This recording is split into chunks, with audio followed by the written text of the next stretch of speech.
welcome to this week's episode of Food from Fiction. We are tackling Chitty Chitty Bang Bang this week. It is a book just chock full of food, and while the fudge is definitely the most famous food part of this book, I'm going to make jam puffs because as I was rereading it, and I was reading the picnic scene and what they were taking with them, they mentioned jam puffs, and I had no idea what jam puffs were, and so I researched them, and now we're going to make them because they sound delicious. Jam puffs are like fruit turnovers, but with jam instead of fruit, so really easy. You can just get puff pastry and jam and make them into turnovers, and that's what a jam puff is, and I find this absolutely delightful. I don't know if many people are aware that Chitty Chitty Bang Bang is written by Ian Fleming, but it is, and for me that makes it even more delightful because, well, I just find Ian Fleming a really fascinating character, and James Bond is great.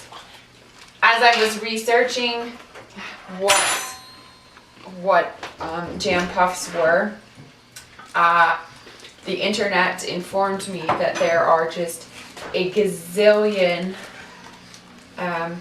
food blogs out there all dedicated to food references in James Bond, because if you actually read the books rather than just watch the films, James Bond and Ian Fleming are real foodies. They just love food, and we could just do nothing but James Bond food for like a year. We're not going to, but we could.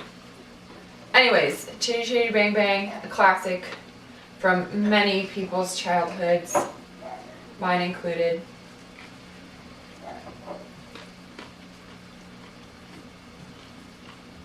I decided to make this way easier and just use store-bought jam, but I promise in a different episode one day, eventually, I will make jam.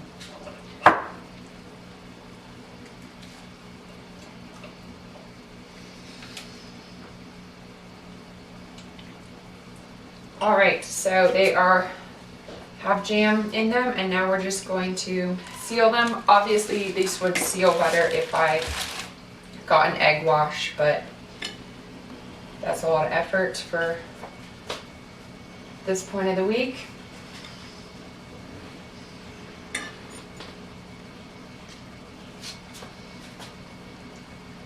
And I will when I pull these out of the oven and let them cool a little bit, I promise that to show you my reaction in real time to eating jam puffs.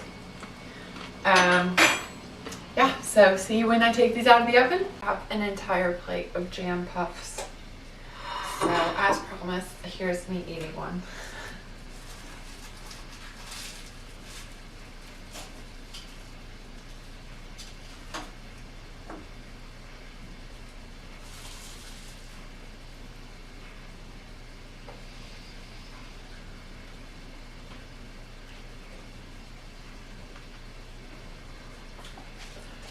This is the most delicious, ridiculous food I've ever eaten, and I think everyone should probably discover the joys of jam puffs. I feel slightly bitter that I didn't know what I was missing until right now, so eat them. And Chitty Chitty Bang Bang,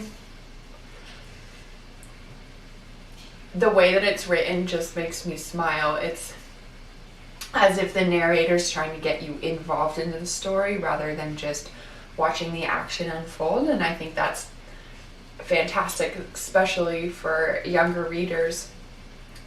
One of the things that always just makes me smile is if James Bond was Ian Fleming, reflecting on some of his life experiences and writing about who he kind of wanted to be to a certain extent, then you have to wonder who he is and what his life, what events he pulled from his life to create Chitty Chitty Bang Bang. And I hope he went on a magical car journey of some sort. There will be a James Bond episode, so stay tuned for that, and that will be the time I discuss Ian Fleming and his lifestyle. I don't know, just all of that. So this is just part one of Ian Fleming, because two very different subject matters and writing styles. Anyways, I really hope if you're an adult, you've enjoyed Chitty Chitty Bang Bang, and if you're a kid, I hope you go and check it out at the library right now. And regardless, you should definitely eat excuse me, jam puffs. So see you guys next time.